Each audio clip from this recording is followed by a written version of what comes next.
Now, just talking about the college search process, before I kind of dive into that, I do want to talk about why we're doing these educational webinars. You know, the biggest thing that we're trying to do is we're trying to give you information for you to take action to improve your process. And whether that is some of the things you hear about the college search process or what you can do to save money on tuition, we really want you to take action. And whether that is going and calling us to see if you have more questions, or calling Jay to see if you have more questions about what he talked about, or calling the club or someone that you know that knows a little bit more about what we talked about, the next step is to take action regardless of what that is. Now, for me, with the college search process, the biggest thing that we need to do here is really understand the purpose of it. The first thing is this is our foundation with this whole process. Because if we do a good job putting the right schools on our list that match everything that we're looking for and match what our grades are and our ability, now our process is going to be a lot more successful. If we're putting schools on our list just based off of, you know, my friends like them, or I've heard of this school before, that really has nothing to do with you. So it's really important that as you're going through this, you understand what you're looking for in a school. Now, every single time you're doing this, it's really important that you open up your College Fit Finder so that you can be keeping track of everything that you're doing, and whether that's changing your preferences or adding new schools on your favorites list or going through and doing different type of searches, it's important that you have it open so that you can just have everything, all the information you've done in the past, and also information that you're doing, so you can add that information in to College Fit Finder and keep track of where you're at. Now, the first thing you want to do before this whole process starts is you want to have a conversation with your counselor, and you want to have a conversation with one of your coaches or trainers. And the purpose of these conversations is to figure out what is going to be the best fit for you for your academics, so that I understand, okay, what am I looking for academically in a school? And that would be the conversation with your counselor. And then also having that conversation with a coach, now they can really talk about what it would look like for you at different levels. Maybe at one level you are going to redshirt your first year, or you may be coming off the bench your first year, and at a different level you might be able to be a starter. And again, having that conversation, understand where you're going to be at all these different levels, allow you to choose where you really want to play and what different divisions and things like that. So having that conversation with your coach is critical. And I know as a player sometimes you may not want to hear, hey, you know, you'll be a good fit for D2 or D3 or whatever, but it's really important that you're listening to what your coach has to say so that you are choosing the right schools so you can be successful. Now, with your preferences, it's really important to keep these up to date. I had mentioned before on a previous call that college coaches can search off your preferences, but not just because of the college coaches, but because of your club coaches that can actually go in and see your preferences. You want to make sure these are up to date so that if a coach, one of your coaches is trying to help you, or they're about to hop on the phone with a coach, they know what you're looking for in a school. And it's important you're keeping these up to date for them and for college coaches to be able to search off of these preferences. Now, this part of the program, the college search, I should be using this a ton. And I should be doing different types of searches, because the way the program is going to work is the different type of keys or things that I put in here over here on the filter side is going to show me a whole different set of schools depending on what I'm looking at. So if I'm just going in and basically just searching off of my GPA and that's it, and I'm doing that every single time, I'm really going to get the same list of schools. But if I'm going in here and putting in different types of things that I'm looking for, maybe I just put my GPA the first time, and then the second time I'm adding in different parts of the country or a major that I want to study or anything like that, now I'm going to be able to see different schools that maybe I've never heard of. So first thing I want to do is I like to search off of fit. And the reason why is because it goes directly off of your filters.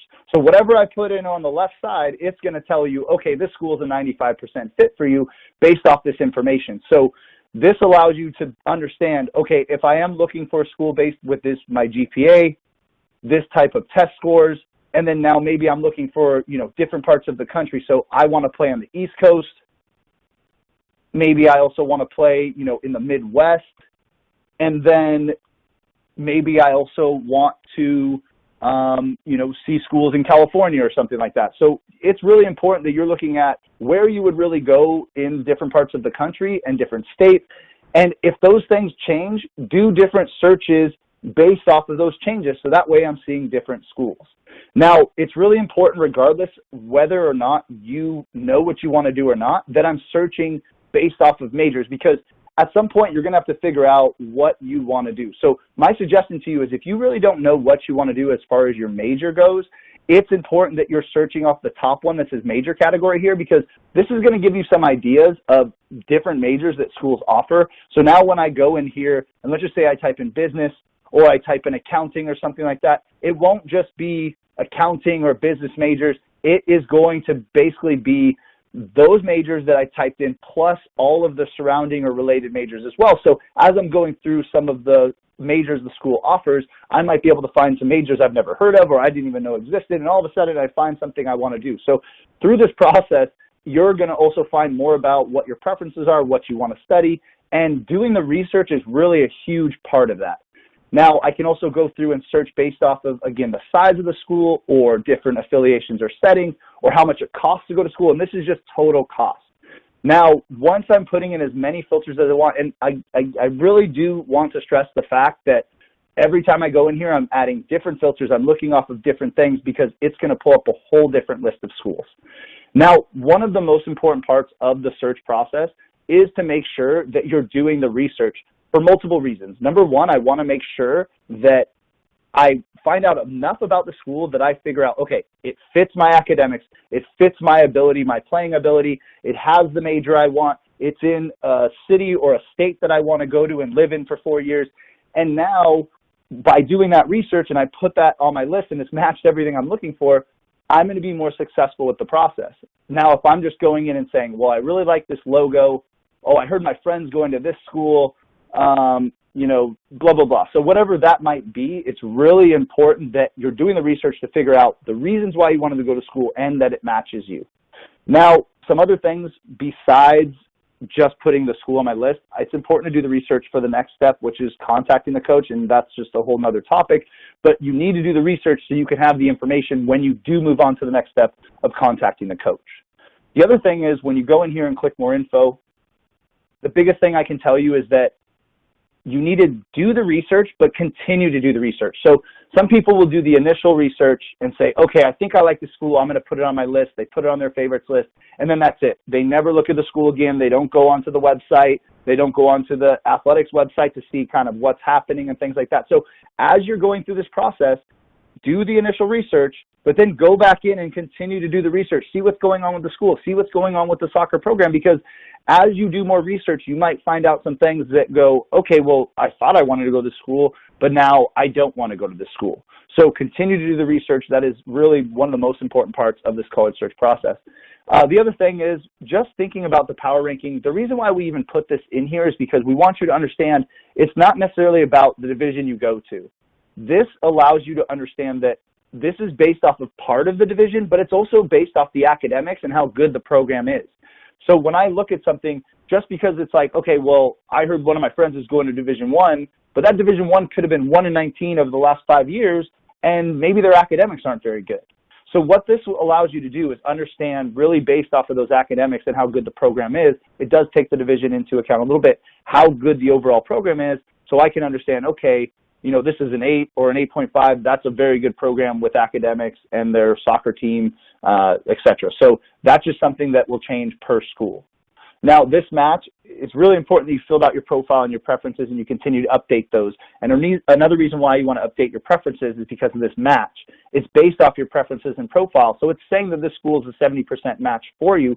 So you want to make sure that you've updated this information so that this stays as accurate as possible, because maybe I haven't updated my preferences in a year or two, and now even though it says 70% match, maybe it's really a 40% because I haven't updated those preferences. So really important to keep things up to date. And that goes with your profile and everything else like that, because as you move forward with your process, you are going to have more awards, you're going to develop as a player, so you want to add to all of these things as you're moving forward.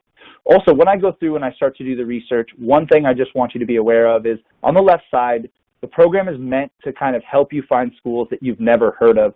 A lot of people will just search based off of schools or big names that they've heard of, and what this part is going to let you do is, as I'm going through and doing all the research on these different programs, it will always shuffle this list. So now it's like, okay, well, I've never heard of this school. It seems like it might be a good fit. Let me check it out. And now if I click on the name, it's going to take me directly to that college page so I can find out more about the school. Then if you like it, you can add it on your favorites list. So the whole point of kind of doing the research, going through the search process, the program itself is going to help you find new schools. And the only way it's going to do that is if I'm continually looking at new schools, doing more research on schools, because let's just say I go in and look at a completely different school next time. That means this list over here, when I'm doing the research, is going to be a completely whole new list of schools that, again, maybe you've never heard of. So really important that you're doing all those different type of searches. I'm going in and doing all the research, and then as I'm in doing the research, hopefully I can find some other schools that, you know, maybe I did hear of it for some reason or another, and I'm like, man, I want to check out this school. So again, the program is going to help you when it comes to hopefully finding schools you've never heard of. It allows you to do all of this different things as far as finding out more about the team. How good are they? How have they been doing for the last 3 to 5 years? You know, this should be important to you if you do want to play, because if you're going into a situation where they've won 1 or 2 games in the last couple of years, you need to at least know what situation you're going into. Staff information, and that's the next step when you start to reach out to the coach. It has all the information for you. Now, it's important that once you decide, okay, I've done the research, I like the school, you want to add it on your favorites, just click on the heart. It will send it to your favorites list. Now, just talking about your favorites list really quickly, and this will be the last part I'm going to talk about, is, again, it's really important to keep this up to date as well. One of the things that we do is that college coaches that have a free account, when you put their school on your favorites list, your player profile goes in the tab that says likes our school. So if I haven't updated this list and I have schools on here from a couple of years ago and I don't like the schools anymore, and maybe I'm on a list of 3 players and I have a really impressive profile and video, and the coach reaches out to me and I have to say, sorry, coach, I actually thought I liked your school, but I haven't updated my favorites list, so I actually don't want to go to your school. Sorry for wasting your time. It's just something you really don't want to have to deal with, so it's important that you're updating this. That way, if you are on a list of 2 or 3 players, now a coach reaches out to you, they know you're interested in their school. Now, they do not know whether they're number 1, 2, or 110, so don't worry about, like, if you think this school is number 20, put it all the way down to 20. They don't know what number they are. They just know you're interested.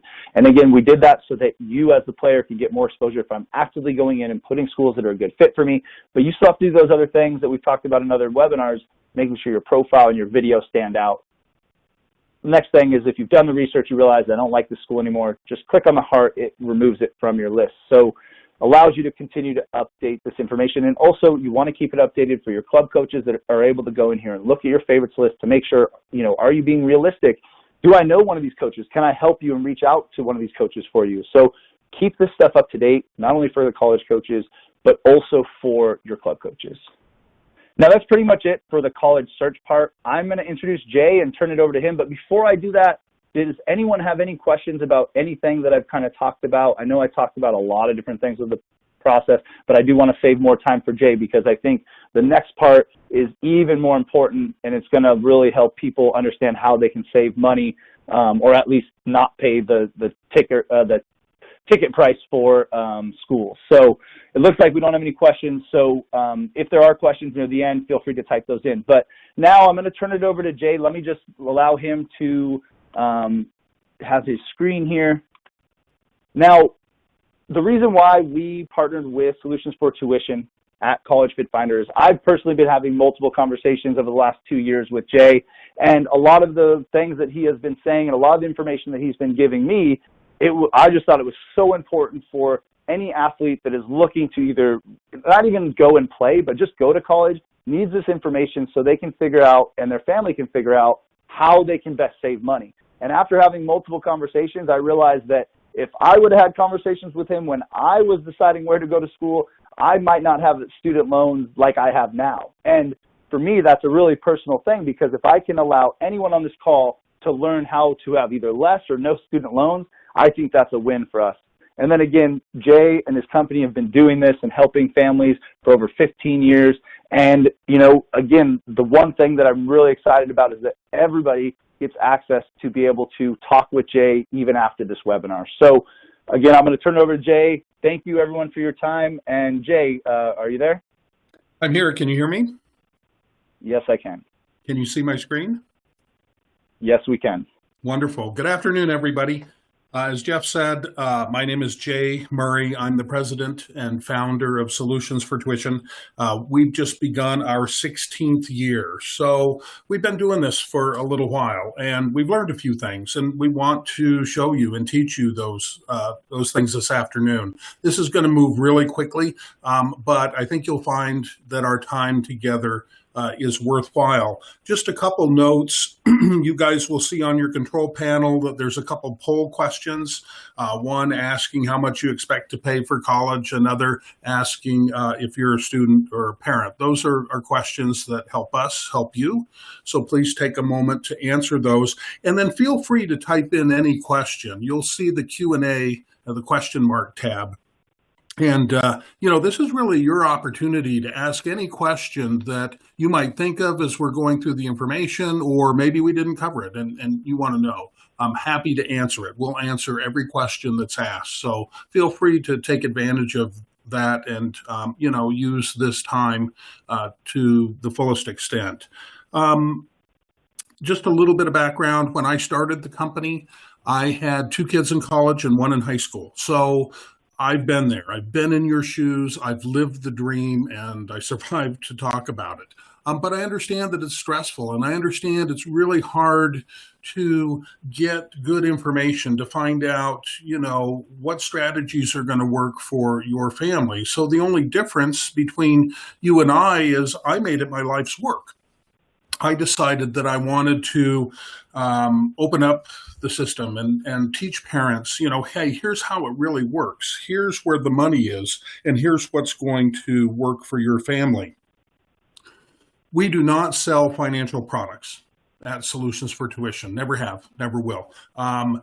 So you can put your wallets away. This is not a sales pitch. So let's get started. It's important that you're starting from an accurate place, and that is how much college really costs, okay? It's a lot more than when you guys went to school if you're a parent. And if you're a student, it's a lot more than when your folks went to school. And it's going up every year. Right now, the average tuition inflation or cost of attendance inflation is about 3% per year, which is the lowest it's been in my career. But it is going up every year. The average public university, $22,000 a year. The average public out-of-state university, $38,000 a year. Many privates, $50,000. There's $70,000 and $75,000 and $80,000 a year schools out there, and that's published price. One of the things we're going to talk about today is how do you get from sticker price to net price? How do you reduce the cost of college? And each one of you can do that. Every family can save money on the cost of college.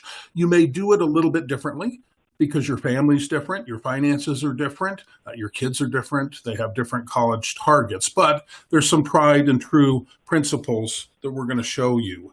If you have younger kids, it's going to be more expensive by the time they get there. That's just the nature of the beast. But, we have to be careful when we're dealing with averages. So, all 3 of these examples are higher than the average.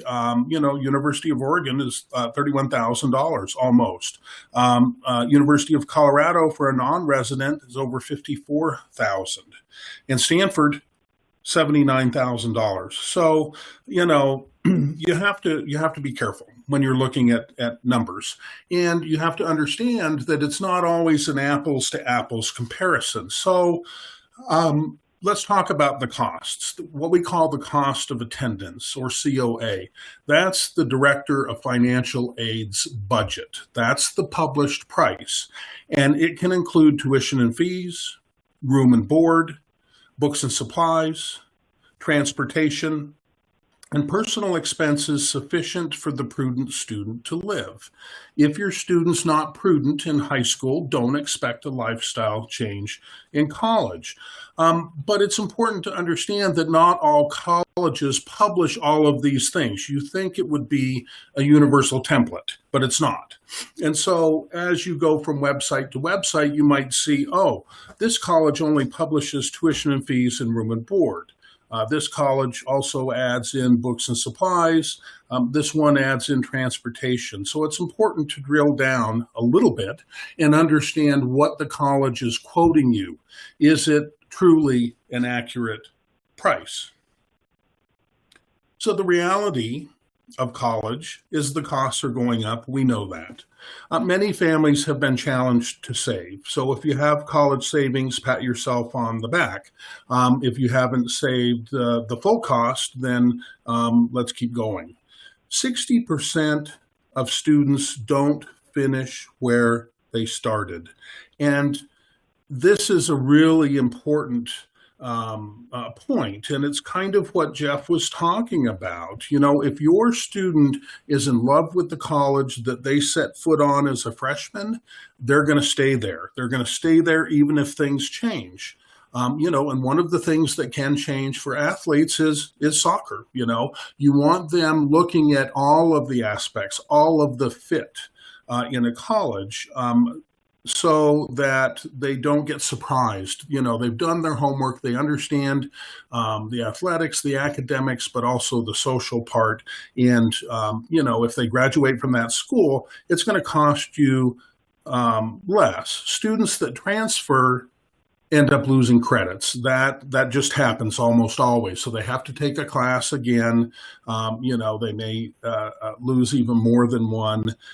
So doing that initial research, I mean, the College Fit Finder platform is fantastic because it's quick, it's efficient, it's designed for students to go in and start asking those questions. You know, what do I want in a college and what don't I want in a college? So that by the time they finally enroll, they've done their investigation. They're unlikely to be surprised by something when they get on campus. Another problem is 50% of students don't finish in 4 years. It's not because they're not working hard. It's not because they're lazy. It's because they can't get the sequence of courses that they need in the order that they need them. And this is a particular problem in the public universities. As a matter of fact, the average time to a bachelor's degree in a public university is 5 1/4 years. Okay?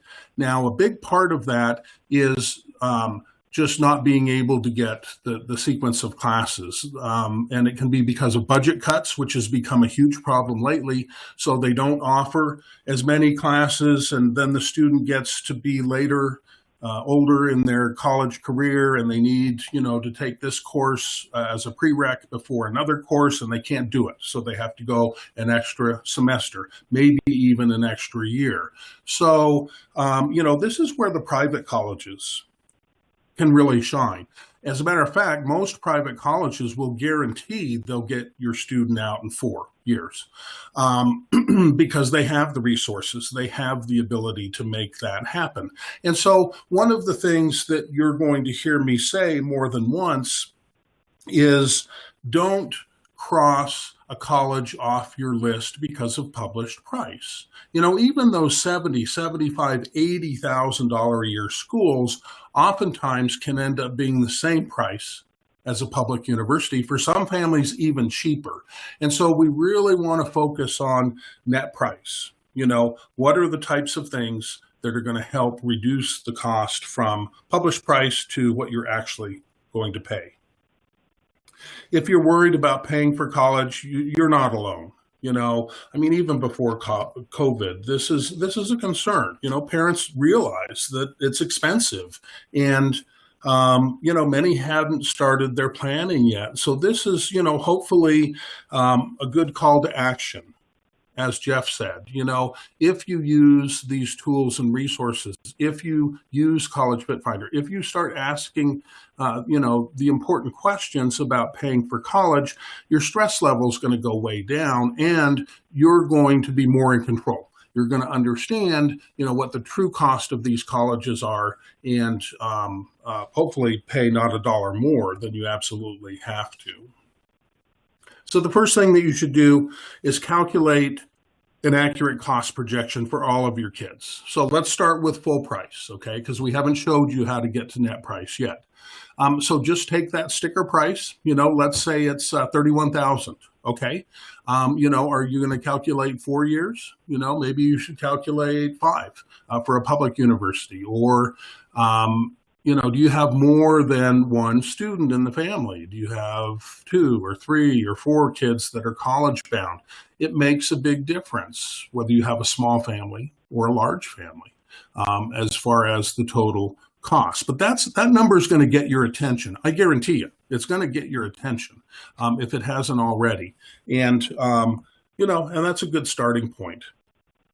Here's what those 4-year degrees look like. We used to put 5 years in for the state universities. We're not going to do that anymore. We're going to assume that your student gets out in 4, maybe they go in with some AP credit or concurrent enrollment, but this is the number, $128,000 for a high school senior at University of Oregon, $136,500 for a high school freshman. It's the exact same education. The only difference is that 3% cost inflation, the time value of money. And so you can see, for an out-of-state public, substantially more expensive, almost double. And then when you get to the elite and the Ivies, they can be even more expensive. However, a lot of these private colleges have more money to give. So again, don't cross any school off the list because of sticker price. What we tell students is you may have to cross it off your list because of net price. Okay, when it's all said and done and, the offers are in, the family's going to decide what's doable from a budget perspective. But these are good conversations for you to start having. If you're a student, it's a good conversation to ask your parents, if they're able to help contribute to your college education. Many parents do. And if you're a parent, it's a good starting point to let your student know, what you think you can afford, so that everybody's on the same page. This is a question I get all the time. Is it worth it? It's expensive. That's a lot of money. A Harvard professor said, education trumps money and social prestige as a route to happiness. Generally, educated people are happier. Ben Franklin's credited with saying, if you think education's expensive, try ignorance. College is not the path for everybody. Some students may consider trade school, some students may consider the military, but for most students, they're on that collegiate path. I happen to think that college is a great place and a safe place for young people to gain a little bit of independence and grow, earn skill in their chosen career, or even figure out what career they want to choose, by picking a major and starting to get ready for the job market, but also to be around a more diverse culture for many high schools. There may be students from many countries across the world at their college or university. So it can be a great experience even beyond academics and athletics. So as parents, we want the best for our kids, right? But we don't want to deplete our cash flow, our savings, our retirement, or take on too much student and parent debt. And you don't have to worry about taking on too much student debt because the system's changed about 17 years ago, and many parents aren't aware of this. I'm going to talk about this more in a minute. Hope is not a strategy. If you don't do your college planning, then the college is going to do it for you. And I'll guarantee you their plan is not going to be as favorable. So let's figure it out. How are you going to pay for college? There's other people's resources or financial aid. We're going to talk about this, need-based aid, merit aid, private scholarships. There's resources of the child. They may have a job. They may have savings. They can borrow a little bit. Many parents will contribute, and sometimes grandparents. There's actually a new grandparent strategy out there. If I forget to mention it at the end of the presentation, let me know, and I'll be sure to talk about that. So let's talk about financial aid. There's really 2 types. There's need-based aid, which is based upon the family's ability to pay. It's based upon income and assets of the parents and income and assets of the student. So if you can't afford to pay for college, there are programs out there to help you but sometimes that bar is set pretty low. I'm going to show you exactly where the bar is set. And then there's merit-based aid. So that could be your academic scholarship, your athletic scholarship, or scholarships for other things, community service or leadership. There's all sorts of money available out there to help reduce the cost of college. So the very next thing that you should do, so you've got this huge number, this sticker price projection for all of your kids inflated at 3% per year, and you've picked yourself off the floor, and you say, okay, now let's start figuring out what my true cost or my net cost is going to be. And that's when you calculate your EFC. You might have heard of this term before. Your EFC is your expected family contribution. It's how much you're expected to pay per child per year. And it is the outcome or the output of filing the financial aid forms in the high school senior year, or if your student is younger, you can do a net price calculator and you input your income and asset information, and it will tell you this is how much you're expected to pay based on those numbers. There's two main calculations, but there's about 4 variations of one of them. Okay, the first is the federal methodology. That's the FAFSA. You may have heard about the FAFSA, the free application for federal student aid. And so the free application for federal student aid is used by every college in the nation, except Grove City and Hillsdale. They do not accept federal funds, so they don't require the FAFSA. They have their own form. But every other college or university and many trade schools and some international colleges use the FAFSA. And so the FAFSA opens tomorrow. If you have a high school senior or returning college student, it opens on October 1st every year.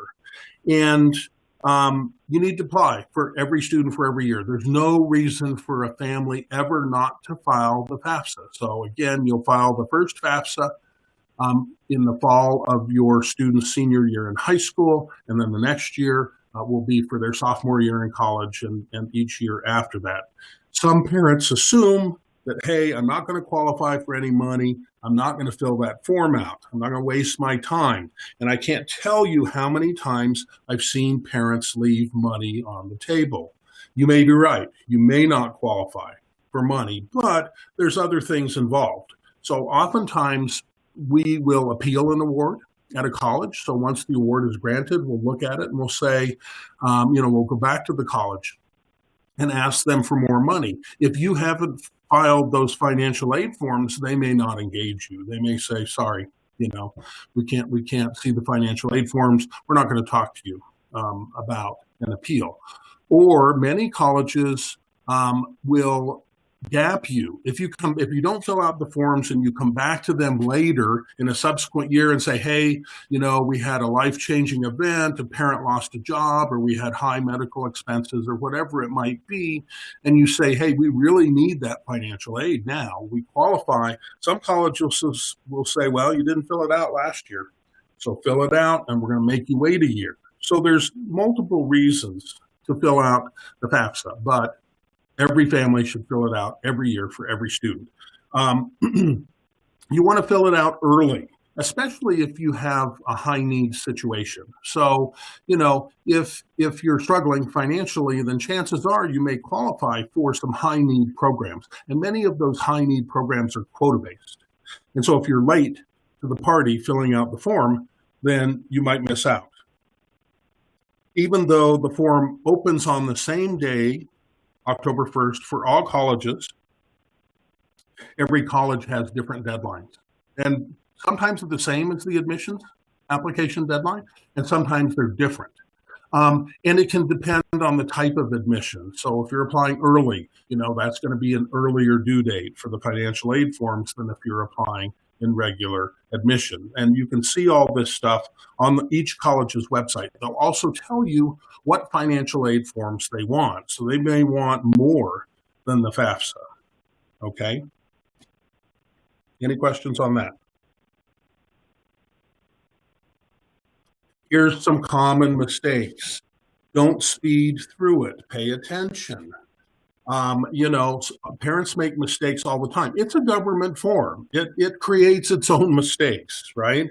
But, if you're paying attention, hopefully you won't make these mistakes. The number one mistake parents make is reporting their retirement investments. You do not.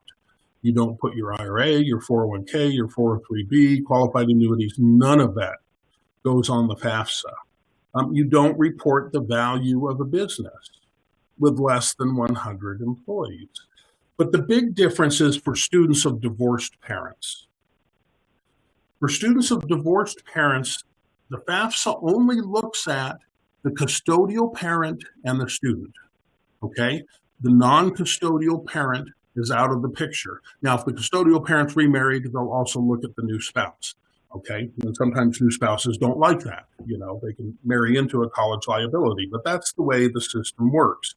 It's important, if you are a blended family, that you understand what custodianship is, because it's different than it might be for tax purposes or other legal definitions.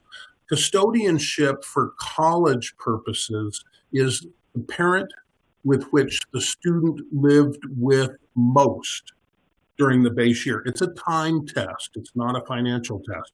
And it's often different than which parent claims the student on the tax return or which provides most support. So it's a time test. And it's during the base year, which is the prior tax year. What does that mean? 2 years prior to the date of attendance. So this changed several years ago. So if you're a high school senior, then the prior year, you'll start college in 2021, right? The fall of 2021. Then your prior year is 2019. So it's whichever parent you lived with the most time during that year. If you tell the college that we split that 365th and a quarter day right down the middle, they'll take it to a financial test, okay? But this is a college cost-saving strategy for many families, because sometimes the student can live with either parent, and sometimes you have a high income or high asset parent and a low income or low asset parent. And, if you're early enough, if you're starting your college planning early enough, you can engineer this. You can say, okay, my son or daughter needs to spend 1 day more during that year with this parent, and it's legal and it's ethical. If you're late starting your college planning, you may be able to control that for maybe the sophomore, junior, or senior year of college. But if you're early, oftentimes you can make that work for you. So the FAFSA is required for student loans and parent loans, okay, from the federal government, from the Department of Education. It also is used to award the Pell Grant, which is a very high need grant program. And for most state universities and most faith-based private colleges, it's the only form that they use. And so they can use it to award additional monies. The second form is the CSS profile. And this is a bear. This form is required by about 400 private colleges and a couple of the public Ivies. It's much longer than the FAFSA. It's much more intrusive than the FAFSA. You'll feel like you're laying your financial soul bare to the colleges, and they like it that way. They designed this form for their own use. And so, it can often create mistakes as well. It also opens on October 1st, just like the FAFSA, and there's also deadlines, okay, that differ by college. But the CSS profile, or the institutional methodology, assesses much more than the FAFSA. They look at home equity. They look at the value of a business of any size. They look at both biological parents and spouses if remarried. But the bar is set much higher. So I promise to tell you where the bar is set. So for a public in-state university, you're pretty much going to phase out of any gift aid. This is need-based aid or financial aid. We're not talking about scholarships yet. At $65,000 adjusted gross income plus untaxed income. That's the number they use. Adjusted gross income plus any untaxed income. Untaxed income would be like a retirement contribution that came out pre-tax, or an HSA. That's also the Pell Grant phase out. So once you're above that level, it's oftentimes just loans at a public university. There may be some gift aid kicking in if it's a public out of state, because now you're looking at $50,000 a year instead of $30,000 a year. But for many of these private colleges, you can qualify for need-based aid even if you're making $180,000, $200,000, even more. And so again, that bar is set much higher, even if they're looking at more things. Now, I mentioned there's some variations, and there's a colleges can interpret this form any way they want. So some CSS profile schools will not look at home equity. That list is really small, really small. It's like 5 colleges. But many will cap it at 1.2 times income, and another group will cap it at 2 times income. So if you have a really low income but really high home equity, there's another college saving strategy where, hey, this particular private school might give you $10,000 or $15,000 more a year just because they're running the calculation differently. That's why it's important to have your student apply to multiple colleges. I know that your high school counselor will say 5 to 6 colleges. We require our students to apply to 12, okay? And the reason for that is twofold. We want them to have choice, one, but two, we want to be able to leverage some of that later. We want to be able to put colleges in competition for that student if that student is competition worthy. And then some schools require even more forms. So it seems the more elite the school is, the more forms, the more hoops they want you to jump through. So they may want your tax returns. They may want additional forms like a business farm supplement. All of this is on the website for each individual college. There's a fee for the CSS profile. It's $9 for the form and $16. Basically for each additional school. The FAFSA is free. Okay, there's no charge to file the FAFSA, but there is for the CSS profile. If you have a very high need situation, that is, you've, again, maybe you're Pell Grant eligible, the CSS profile, the artificial intelligence in the form will waive the fee for you. So, if your income is really low or you have low income and no assets, they may say, hey, we're not going to charge you to file the form. So we mentioned net price calculators earlier. So if you have a student that's younger, every family should be doing this. You should hop on a net price calculator and see what they say you're going to pay. Okay, so that's what these things do. Every college is required to have one on their website. The problem is they're notoriously dated, notoriously inaccurate, and they're based on the college's published cost of attendance. So, if that's skewed, the result can be skewed. And they won't tell you if you're close to an award. We've seen families that were really, really close to an award that might have been able to, hit that mark, but they didn't know about it.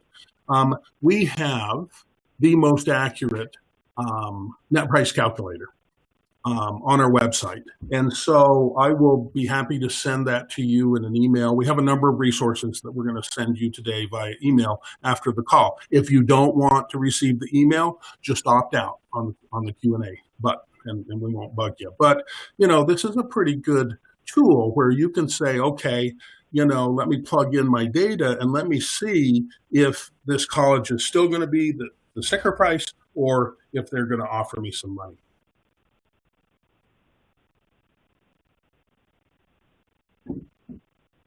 And that net price calculator is also the data form that we use for our free college planning analysis. So this is a benefit for you as a member of the club and our affiliation with College Fit Finder is we'll review every family's information for free, true no cost and true no obligation.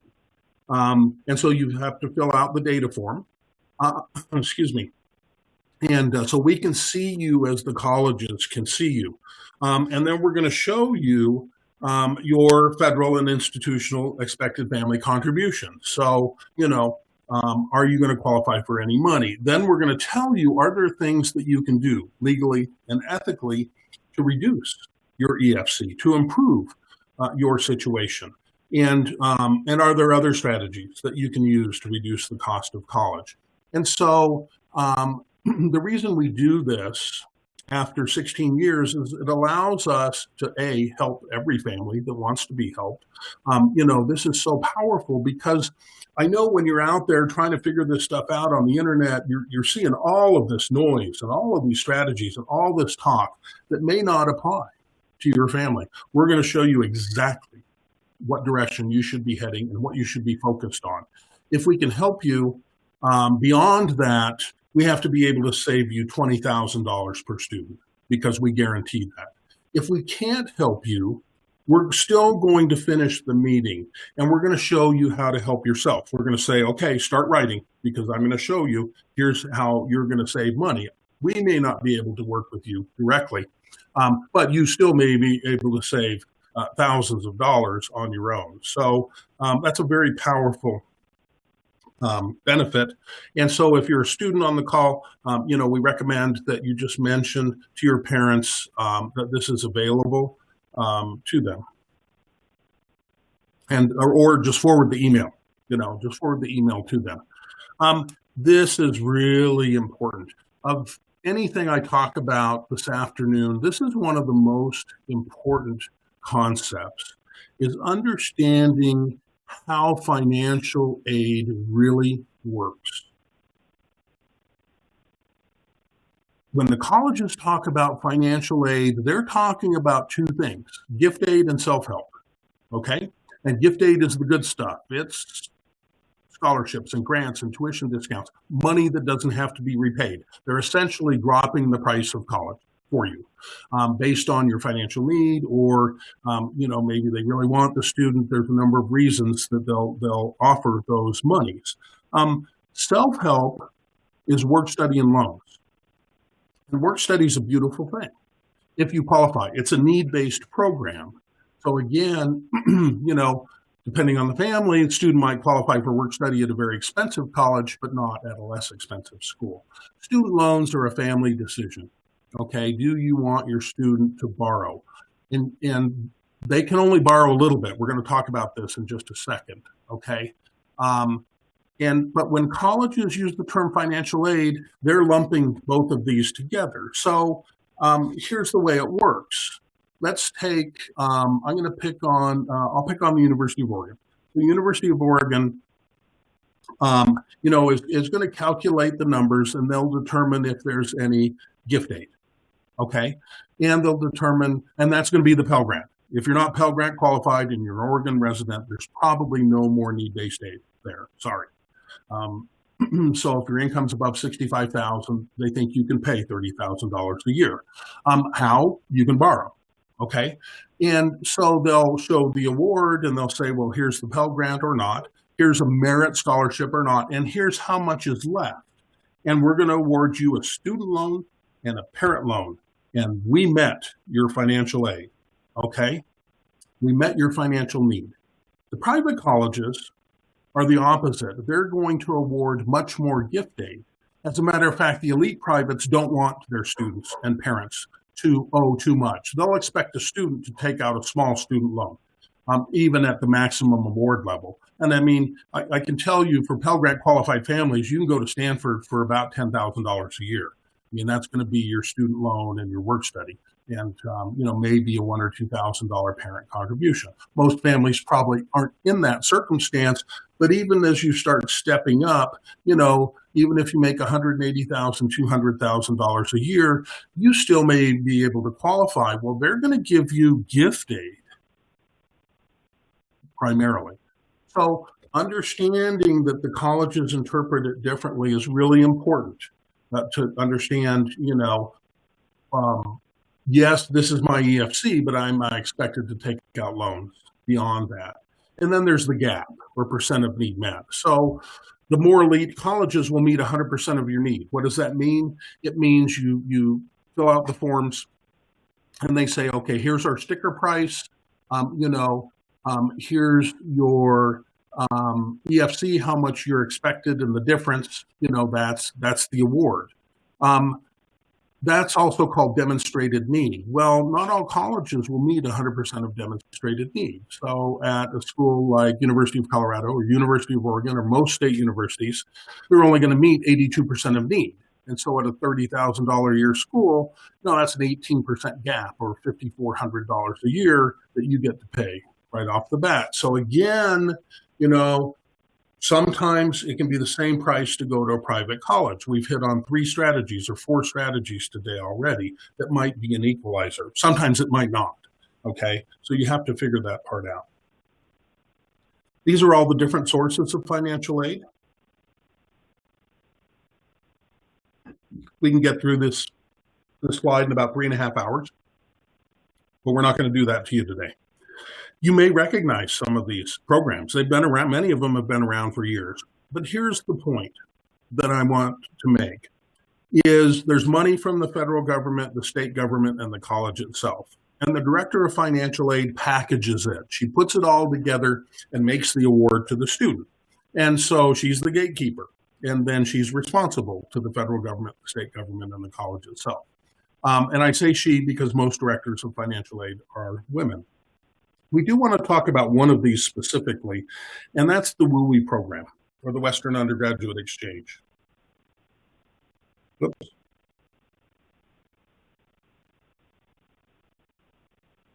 Okay, sorry about that. Slide's out of order. So the WUI program is part of the WICHE program, as you can see here. This link will also be in the email that we're going to send you. So WUI, WICHE, sounds like an Eagles song, right? Here's the way it works. Basically, students that are a resident of the Western states, so it's basically Colorado, North and South, including the Dakotas and the Northern Mariana Islands and Alaska and Hawaii. A student in one of those states can go to a public college or university in another of those states for 1.5 times in-state tuition. Okay, and it can be great. You can save $6,000, $8,000 a year. Basically, 1.5 times in-state tuition is halfway between resident and non-resident tuition. And so, if you hit it right, it can be huge. It can be fantastic. It can be $25,000, $35,000 over the course of a college career. But there's some exceptions. So, not all majors are in the program, okay? So in Arizona, it's only for chemical mining engineers, but that's really rare to be that restrictive. At Montana State, it's a merit scholarship. And in California, only half the colleges are in the program. But you can go to the website. It's really well designed. It's really easy to use. And you can see, hey, if my student is considering, going to school in a neighboring Western state, this can be really significant. The next action step is to minimize your EFC to the lowest legal and ethical level. And really, you'll learn a lot more about this if you do the free college planning analysis, if you talk to us, because we're going to say, hey, here's what you can do, here's what you can't do. Focus on these strategies. And I mentioned legal and ethical because that's the way you do it. Look, the financial aid system is just like the tax code. If you understand it, you're going to get what you're entitled to. And if you don't, you're going to leave money on the table. I mean, there's simple strategies and there's complex strategies. Simple strategy, pay your bills before you fill out the form, right? Many families will have thousands of dollars drop in checking account balances, just by doing that. There can be many more complex strategies. You guys may or may not have heard of asset shifting. That doesn't always work, so you got to be careful, with some of the stuff that you see or hear on the internet. I want to talk about just a couple more things before I close, and then we'll answer questions. I want to talk about merit aid in the elite college. Okay, so merit aid meaning an academic scholarship or an athletic scholarship, or typically any scholarship. And so, a lot of you are thinking, and I saw at least one family on the poll saying, hey, full ride. My student is an all-star soccer player, or they've been valedictorian of their class since kindergarten. And that's my college plan, Jay. Scholarships, baby. And that's great. High-achieving students deserve to be rewarded for their hard work. But you need to be aware of some of the exceptions, and those are the elite colleges. So your Ivies and even a lot of your elite privates, Pomona is an example. They don't offer merit aid. So you're either financial need-based qualified or you're full pay. And so it's really important for you to understand that, because a lot of times, this high achieving student will have lofty goals. She may or he may say, I want to go to Yale or Princeton, or Stanford. And great. Okay. Wow. You've done so well. I'm sure there's money there for you, but there may or may not be. I want to mention, I mentioned student loans have changed. Okay.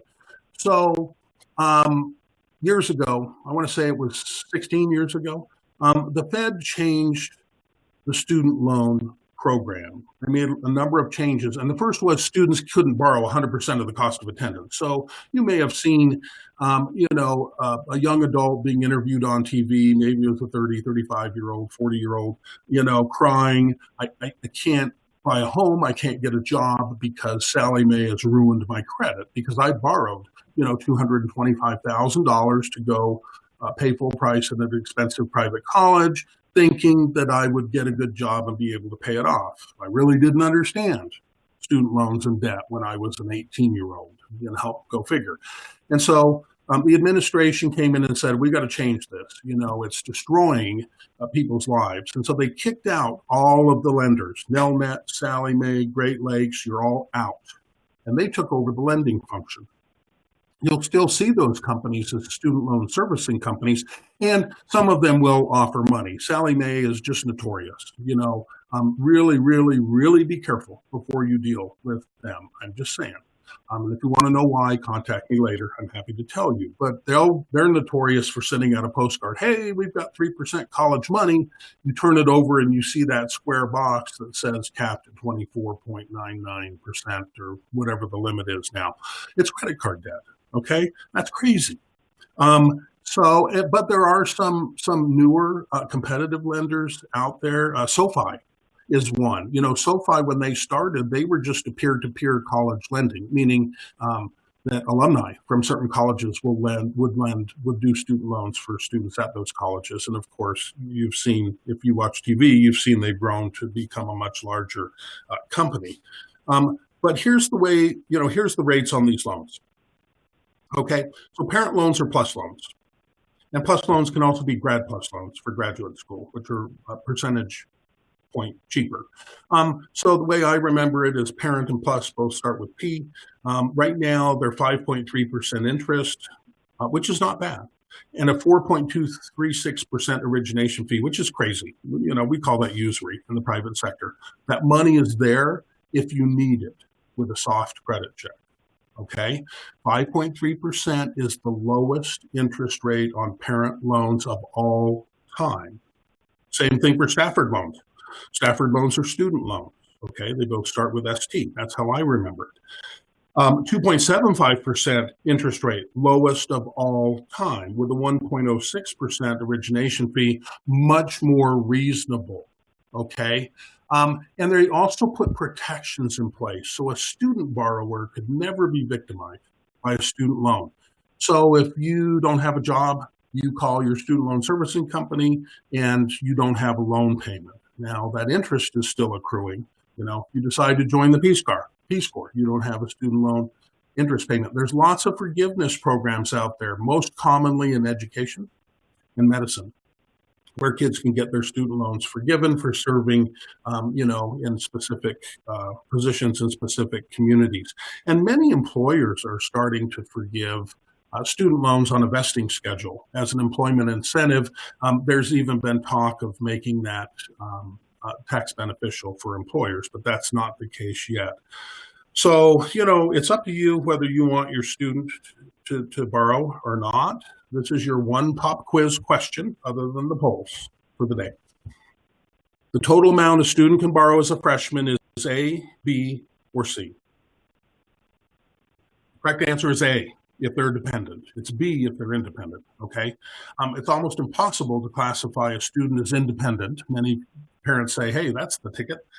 If you're supporting them and they're on your tax return, they're dependent, okay? until they're 26 if they're in college. So they kind of close that loophole. The most a student can borrow is $5,500 as a freshman, $6,500 as a sophomore, $7,500 as a junior, $7,500 as a senior. That's $27,000. So Jay, one question. Yep. Sorry to interrupt. What is an origination fee? An origination fee, good question. An origination fee is a fee that you pay at the beginning of a loan when it originates. So they say, okay, you want to borrow, let's say you're a student. You want to borrow $5,500 as a freshman. We're going to charge you, let's call it 1%.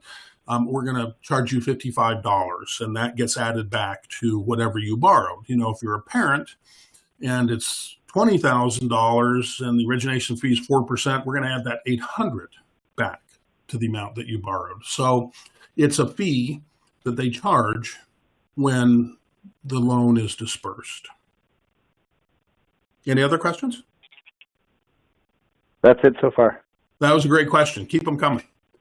So the most a student can borrow for their 4-year undergraduate degree is $27,000. It's actually capped at $31,000. So if the student does a summer semester or maybe a semester abroad is becoming very common for college juniors that might go study somewhere else. Obviously, COVID has turned that upside down. But up until then, it was very common for students to spend a semester abroad, get credit, have that experience. Since all of you are student athletes or parents of student athletes, that's one of the questions that you should be talking to the college coach is, hey, coach, can I do a semester abroad? Because coach may say, no, I need you here. Or majors, sometimes coaches don't like certain majors. So, engineering is the notorious one, because it's so demanding at some schools. Coach may say, I don't want engineering majors on my team. And that may sound unfair, but sometimes they recognize that, hey, there's a big time commitment to playing in college. So our message is the only family that should pay full price for college is the family that so chooses. Okay, and your choice can be a conscious one. Hey, we make tons of money, or we've got big assets. We're okay. Paying full price. Great. That's your choice. Other families will say, no, we want to reduce the cost any way that we can legally and ethically, or we may want, maybe that opens the door to going to a better school or certainly a more expensive school, because we can reduce those. But not choosing is a choice too, right? Putting your head in the sand, can drive up your college costs.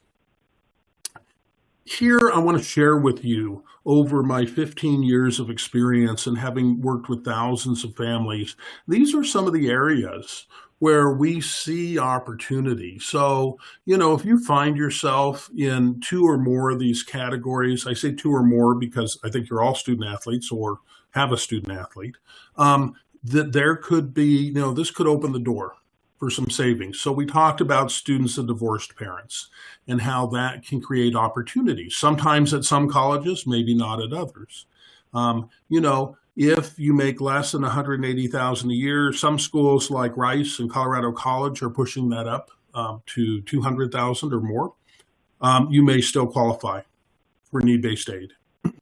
If you're a business owner, an independent contractor, a real estate owner, there's specific tax strategies available to you. I'm not going to go into them today because that's likely a small percentage of those on the call, but they're relevant. If that's you, definitely reach out to us. Student athletes, if your your student athlete is desirable by the college, that can change everything. That can all of a sudden really start to sweeten the award. And I'm not talking that they're the greatest player in the state. Sometimes it can be that they're a really good player, but this D3 school is a really good fit for them. And they like the fact that they'll start, maybe and play all 4 years as a D3 player. I'm just giving an example. Sometimes coaches can walk down the hallway and say, hey, we want that academic scholarship for this kid. D3 schools, the myth is they don't have money for college athletes. They're prohibited from awarding athletic scholarships, but they can be very generous with academic scholarships. We had a student athlete at Goucher. It's been a few years.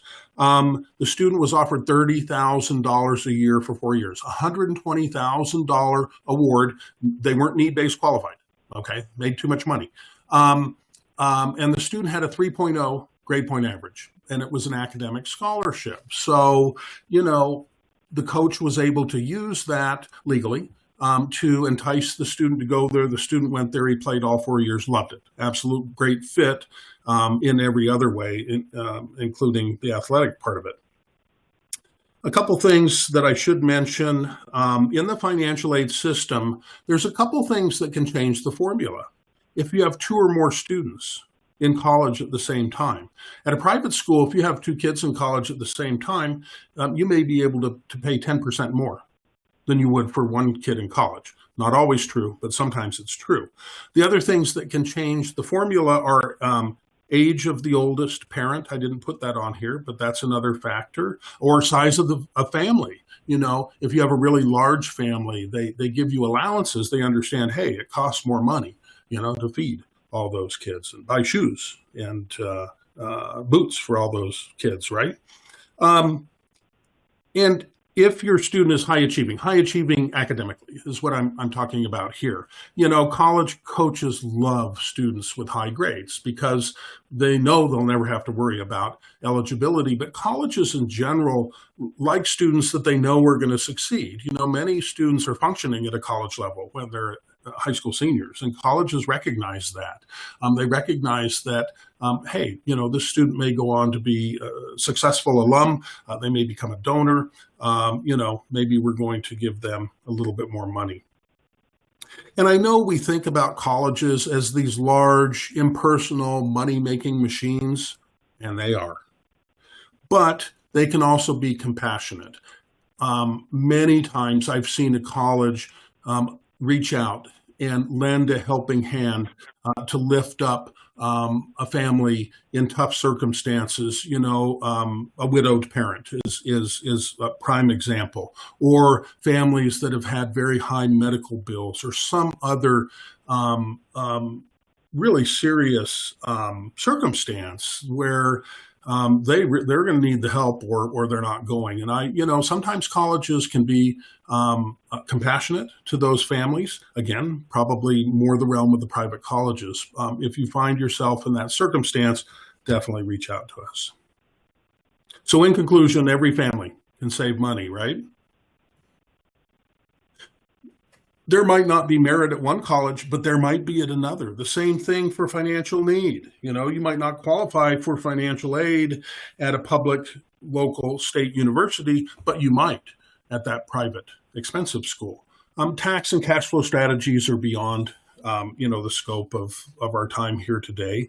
But I think the message is figure out, like Jeff said, take action, find out what's going to work for you? What kind of strategies can you pursue? And make sure your students using College Fit Finder. It's a wonderful tool if you use it. It's a great way to start getting those questions on the table. What is the right college fit? But it's also a good way to increase visibility for coaches, particularly if they're out of your geographic location. You can have a great player, but if they're talking to a college, on the East Coast, that coach may have no idea. That's where College Fit Finder can be a very powerful tool. So in closing, every college has 2 prices, one for the informed parent, another for the uninformed parent. So I hope that I've given you some ideas, maybe some motivation to become the informed parent. Thanks, everybody. Are there any questions at this time? Yeah, there was one thing that someone wanted to add was, just to make it kind of more concrete for younger student athletes on the call, could you share one more real-life story about a student athlete and a family who was able to get into a school that maybe they didn't think was possible just because they did all this extra work, and maybe explain some of the specific options and tricks they completed with Solutions for Tuition to make the admission to that out-of-reach school possible? Long one, but... Yeah, sure, absolutely. I'll give you an example of a student that just started at Clarkson. And Clarkson is a small engineering school in upstate New York. This particular student was from the West Coast and was a really good athlete and a really good scholar. So, this kid worked hard at both. And it wasn't a soccer player. He was a cross-country runner, but the story's still relevant. This touches on some other things. The student lost his dad when he was just starting high school. And so, mom was a widow and had to raise these two boys. And it was really, really tough, and it completely upended their life. But because he had worked so hard, and because we paired that with two other things, financial need and coach, coach wanted him. But he was looking at, and he actually had 14 colleges on his list, and he had some really good offers and awards, and didn't really know what the right fit was. He actually thought it was going to be Lehigh because of some of their engineering programs. But through the conversations, this particular college really went out of their way. So we went back and appealed. We actually showed them some of the other offers, and I think coach realized, hey, I'm going to have to sweeten the pot if I want this kid. And so, when a college wants your student for whatever reason, that can be a way to get more money. And it doesn't always come, the first time. But it's not like a negotiation process. It's not like a back and forth. Typically, you get one shot at this. They went and they found him several $1,000s of scholarships, and some of them were obscure. And when I saw that, I said, oh my gosh, this college wants you bad.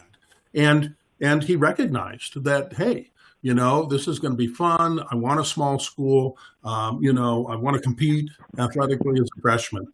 So that's one situation. I'll give you another example of a soccer player that we're working with right now. And good soccer player, probably not going to play in the Olympics or pro, but she wants to play in college, and she's good enough to play D2, but actually looking at some D3 schools that are good fits. And of course, the coaches get excited about a player that's got potential to play at a higher level, but maybe they're gonna play on your team. And one of the things that we haven't gotten the award yet because she's a senior, but one of the things we did is we went in and looked at who their rival was. Are there any rivalries? And we found a college that was a huge rival. Let me think if I can think of the names. Now, I'm not going to be able to think of the names. It was Cornell College in Iowa, not Cornell University, and Knox. And so they're bitter rivals, have been for years. And she had eliminated one of those schools off her list. And I said, no, you got to put that back on there. Because again, in the appeal process, we can always show one of them the other's award and say, and then the coach realizes, hey, if I don't recruit her, then my biggest rival, I may see her on the other side of the field. So there's just some real life examples. Those are great. So is there any other questions for either me or Jay? I know we've had you for a good amount of time here. So if you do have questions and you want to reach out to either me or Jay, please feel free to do so. We appreciate your time. I'll make sure that I send over the recording to the club. And again, feel free to reach out to me, support@collegefitfinder.com, or Jay, and everyone will be able to help you. Thank you very much for your time, everyone, and have a great rest of your day. Thanks, Jay. Thank you, Jeff. Thanks, everybody.